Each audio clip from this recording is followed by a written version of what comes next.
Celui qui travaillait dans un restaurant thaï jusqu'en mai dernier, ne parviennent à imaginer le jeune homme capable d'une telle tuerie. Chaque fois que nous étions ensemble, il n'a montré aucun signe de colère ou d'agressivité ou quoi que ce soit de ce genre. Je ne sais pas quoi dire. Peut-être était-il dépressif. C'est dingue. Je n'aurais jamais pensé que quelqu'un comme Aaron puisse faire quelque chose comme ça. On se demande souvent pourquoi les autres font de telles choses. Et c'est la première fois que je suis aussi proche de quelqu'un qui a commis un tel acte. L'homme s'était même converti au bouddhisme et méditait régulièrement. Mais dernièrement, Aaron Alexis retourne à Washington pour occuper un poste d'informaticien chargé de mettre à jour l'intranet de l'US Navy, l'institution pour laquelle il avait servi comme réserviste de 2007 à 2011, écarté pour raison de comportement. L'homme était en fait amateur d'armes et avait du mal à gérer sa colère. C'est sa nouvelle fonction d'informaticien qui lui a permis de pénétrer sur le site du massacre. Nous pouvons confirmer que M. Alexis avait accès librement au site de la Navy, et ce grâce à son travail en tant que sous-traitant. Et il a utilisé un badge valide pour accéder au site de la Navy. Rien pour l'instant nous permet de penser qu'il s'agit d'un acte terroriste, mais l'enquête ne fait que commencer. Aux États-Unis, les drapeaux seront en berne jusqu'au vendredi soir, en signe de respect pour les victimes. Toujours à l'international, à la suite de la bataille de Zamboanga aux Philippines. Depuis une semaine, cette ville du sud de l'archipel est le théâtre de violents combats entre l'armée régulière et un commando de rebelles d'indépendantistes islamistes. Les violences ont fait une centaine de morts. Des retrouvailles émouvantes entre un fils et ses parents. Depuis une semaine, ces hommes, femmes et enfants étaient retenus en otage par les indépendantistes musulmans. Selon les autorités, près de 150 d'entre eux ont réussi à la réchapper ou ont été libérés. Alors, nous allons louer une chambre parce que nous ne devons pas rentrer chez nous. Nous avons été traumatisés. Nous voulons oublier tout ce qui s'est passé. Toujours selon les autorités, des centaines de personnes se trouvent encore aux mains des combattants du Front Moro de Libération Nationale qui les utilisaient comme des boucliers humains. 90 000 habitants ont par ailleurs réussi à fuir la ville. Lundi, l'armée a lancé pour la première fois des frappes aériennes sur Zamboanga et chassé les rebelles d'environ 70% des quartiers qu'ils occupaient. Il ne resterait que quelques poches de résistance.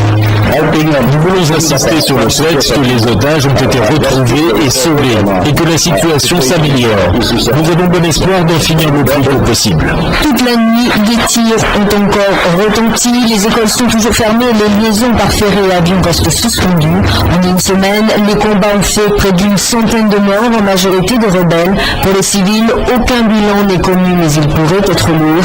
Les séparatistes du MNLF qui réclament la création d'un État indépendant n'en sont pas à leur coup d'essai à Zamboanga. En 2001, ils avaient déjà fait une dizaine d'otages.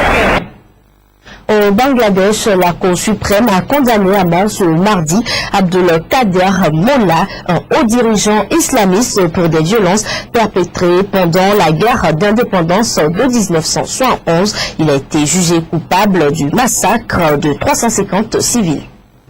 Abdulkader Molla, ici en blanc, affichait sa décontraction avant d'entrer dans la salle d'audience. Mais ce procès en appel d'un des plus hauts dirigeants du parti islamiste, Jamaat-e-Islami, est pourtant qualifié d'historique par les médias locaux.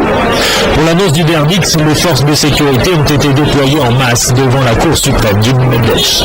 Abdulkader Molla est accusé du massacre de 350 civils lors de la guerre d'indépendance en 1971. En première instance, il avait été condamné à perpétuité. Cette fois, la Cour décide la mort par pendaison. L'appel du parquet a été entendu. Le prévenu est mort. Toutes les charges retenues contre lui ont été maintenues. Cette condamnation à mort a été rendue à la majorité du jury. Désormais, seule une grâce présidentielle pourrait épargner Abdulkader Molla. La guerre d'indépendance de 1971 contre les forces pakistanaises avait fait entre 300 000 et 500 000 morts. Le tribunal spécial créé en 2010 est censé faire le bilan de cette période sombre, mais il est en fait controversé. L'organisation Human Rights Watch critique les procédures du tribunal spécial. Les islamistes estiment même qu'il s'agit de procès politiques. La plupart des accusés appartiennent à l'opposition. Les décisions rendues précédemment par ce tribunal ont déjà engendré des affrontements violents, faisant une centaine de morts. Début août, la justice a interdit le parti islamiste, une décision prise à l'approche des élections prévues en janvier.